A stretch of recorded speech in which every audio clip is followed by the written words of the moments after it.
Hello everyone! Welcome to the English class with Miss Nurul. and Ms Siska.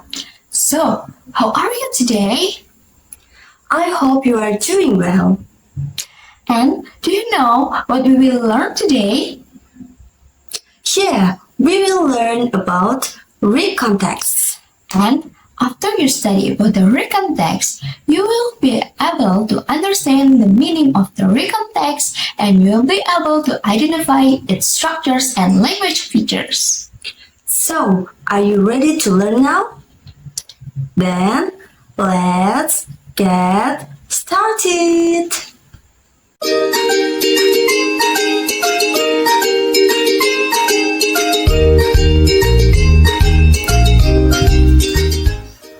Hi Nurul, I have something for you. Oh, hi Siska.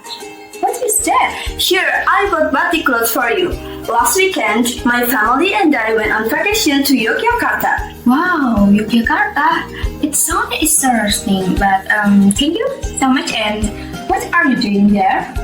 First, we went to Taman Sari, then we visited Prambanan Temple and Gembira Mokasu. After that, we bought souvenirs at Malioboro. I was so happy. How about your holiday, Nurul? Wow, your holidays looks interesting.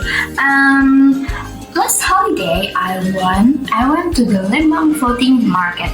I saw a Barongsai dance at the Lembang market, and then I also visited Railway Miniature Park, the Flower Garden, and the Mini World. You know, the entrance ticket can be exchanged for the Thai tea. I also took some pictures. Do you want to see? Yes, of course.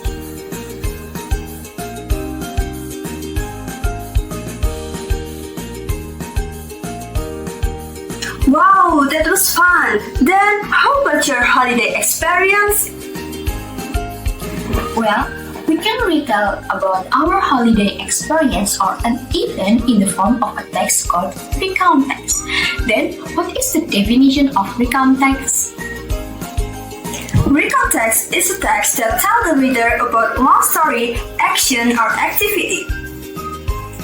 Recount text is a text that retells events or experiences in the past.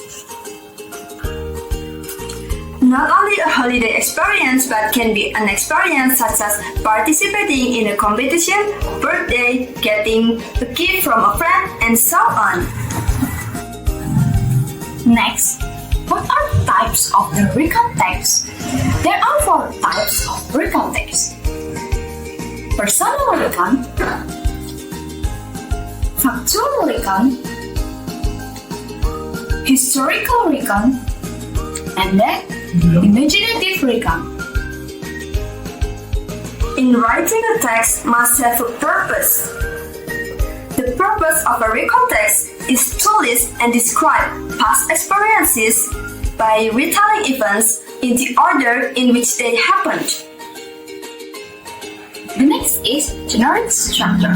Recount text has 3 parts: orientation, events, reorientation. Orientation.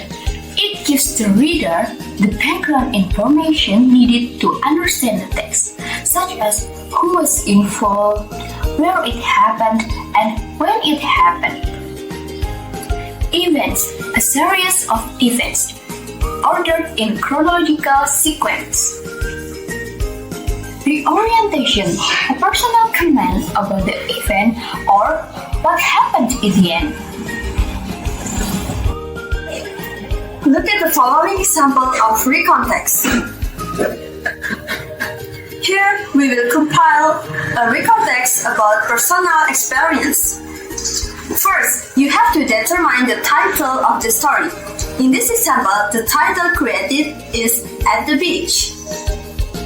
Next, you have to write the orientation or setting of the story. What, who, where, and when it happened. For example, in the text, my friend and I went to the beach on Saturday. Then, the part that must be compiled is events, which contains the sequence of events. Here is the example. While we were at the beach, we had a cool swim. After our swim, we built sand castles. Later, it began to rain, so we packed up and went home. Then, the last part, you have to write a reorientation which contains a conclusion or the end of the story. The following is the example of reorientation. We were tired from our day at the beach, so we went to bed early.